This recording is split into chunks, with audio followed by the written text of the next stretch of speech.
Legends of Dawn, The Sacred Stone yang merupakan serial animasi perdana Mobile Legends ini tak hanya tayang di layar kaca Indonesia saja, melainkan juga ditayangkan di stasiun televisi Malaysia dan Filipina. Untuk menambah keseruan bagi para pemain Mobile Legends menjadi alasan utama serial animasi, Legends of Dawn, The Sacred Stone dirilis. Serial animasi yang diproduksi oleh Moonton ini mengisahkan tentang Claude, seorang pencuri terkenal di Land of Dawn yang berusaha mencuri batu suci dari istana di ibu kota kerajaan. Kisah petualangan lucu dan seru serial ini menampilkan para pahlawan dari game Mobile Legends, yang berusaha menggagalkan misi Claude.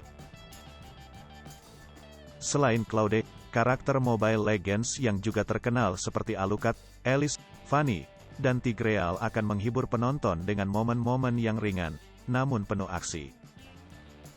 Yeni Ansar, Direktur Programming Net mengatakan, tayangan animasi Legends of Dawn, The Sacred Stone merupakan animasi keluarga yang banyak ditunggu pecinta animasi Indonesia.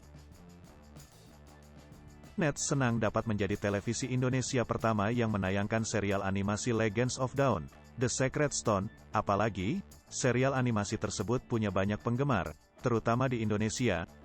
Semoga pemirsa dapat menikmati tayangan baru Net bersama keluarga di depan layar kaca, kata Yeni Ansar.